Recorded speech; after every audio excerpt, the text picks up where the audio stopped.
ടോവിനോ തോമസ് അഭിനയിച്ച് അബിൻ ജോസഫ് തിരക്കഥ എഴുതി അനുരാജ് മനോഹർ സംവിധാനം ചെയ്ത നരിവേട്ട ഞാനും ഇന്നലെ കണ്ടിരുന്നു.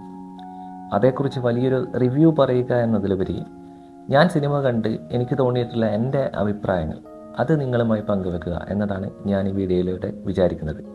അതോടൊപ്പം തന്നെ ചരിത്ര പശ്ചാത്തലത്തിലുള്ള ഒരു സിനിമ കൂടിയായതിനാൽ അതേക്കുറിച്ച് കൂടി കുറച്ച് കാര്യങ്ങൾ പറയുക, അതാണ് ഞാൻ വിചാരിക്കുന്നത്.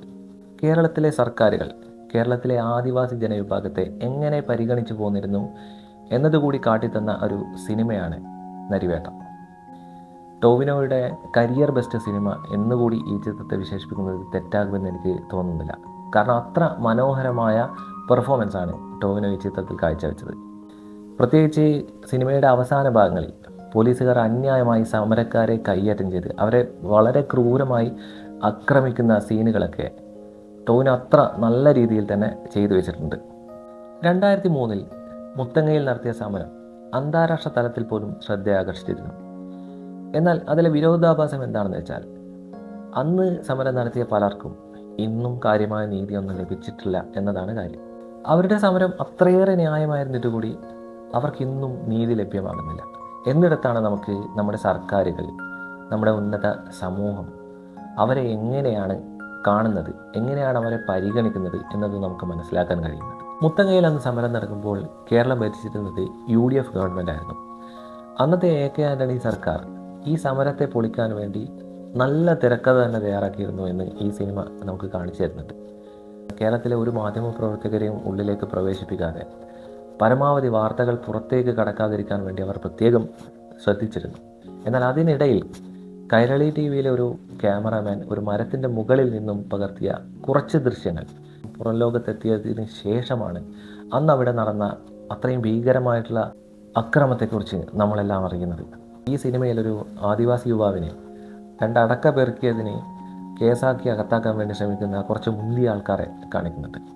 അത് കണ്ടപ്പോൾ എനിക്ക് പെട്ടെന്ന് തോന്നിയിട്ടുള്ളത് ഭക്ഷണത്തിന് വേണ്ടി മോഷ്ടിച്ചെന്നാരോപിച്ച് ജനക്കൂട്ടം ആക്രമിച്ച് കൊലപ്പെടുത്തിയ മധുവിനെയായിരുന്നു. ഈ സിനിമയുടെ വിജയത്തിന് അതിൻ്റെ തിരക്കഥയും സംവിധാനം വളരെ പ്രാധാന്യം അർഹിക്കുന്നുണ്ടെങ്കിലും അതോടൊപ്പം തന്നെ ഈ സിനിമയുടെ സംഗീതം വളരെ മികച്ചതായിട്ടാണ് എനിക്ക് അനുഭവപ്പെട്ടത്. അത് തീർച്ചയായും എടുത്തു പറയേണ്ട ഒരു കാര്യമാണ്. ജെയ്ക്സ് ബിജോയുടെ മ്യൂസിക് അത്രയേറെ നമ്മളെ സ്വാധീനിക്കുന്ന രീതിയിൽ ചെയ്തു വെച്ചിട്ടുണ്ട്. സിനിമയുടെ തുടക്കം മുതൽ അവസാനം വരെ ഓരോ രംഗങ്ങളും അത്രമേൽ തീവ്രമായ രീതിയിൽ നമ്മളുടെ ഹൃദയത്തിലേക്ക് ആഴത്തിൽ പതിപ്പിക്കാൻ വേണ്ടുന്ന രീതിയിലുള്ള ഒരു സംഗീതം നിർവഹിക്കാൻ ജെയ്ക്സ് ബിജോയ്ക്ക് സാധിച്ചിട്ടുണ്ട്. ഈ സിനിമ കണ്ടതിന് ശേഷം പലരും പറഞ്ഞ ഒരു അഭിപ്രായമായി കേട്ടത് മലയാളത്തിൽ ഇറങ്ങിയതിൽ വെച്ച് ഏറ്റവും മികച്ചൊരു പൊളിറ്റിക്കൽ അല്ലെങ്കിൽ ഹിസ്റ്റോറിക്കൽ സിനിമ അതാണ് നരിവേട്ട. എനിക്കും ഈ സിനിമ കണ്ടതിന് ശേഷം തോന്നിയിട്ടത് അങ്ങനെ തന്നെയാണ്. ആദിവാസി ജനവിഭാഗങ്ങൾക്ക് വേണ്ടി ഇത്തരത്തിലൊരു സിനിമ ഇന്നേ വരെ മലയാളത്തിൽ ഉണ്ടായിട്ടില്ല. അവർക്ക് വേണ്ടി ചെയ്ത നല്ലൊരു സിനിമയായി നമുക്ക് ഈ ചിത്രത്തെ കാണാൻ കഴിയും.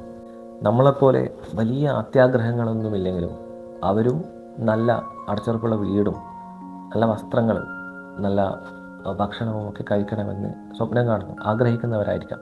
അവരെ പരിഗണിക്കേണ്ടത് നമ്മുടെ നാട്ടിലെ ഗവൺമെൻറ്റിൻ്റെയും നമ്മൾ സമൂഹത്തിൻ്റെയും ഒരു കടമയാണ്, ഉത്തരവാദിത്തമാണ് എന്ന് വേണമെങ്കിൽ നമുക്ക് പറയാം.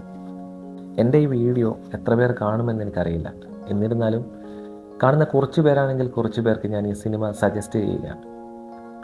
നമ്മൾ അനുഭവിക്കാത്ത ജീവിതങ്ങൾ വെറും കെട്ടുകഥകൾ മാത്രമല്ലെന്ന് തിരിച്ചറിയാൻ ഇത്തരം ചില സിനിമകൾ നമ്മെ സഹായിക്കും.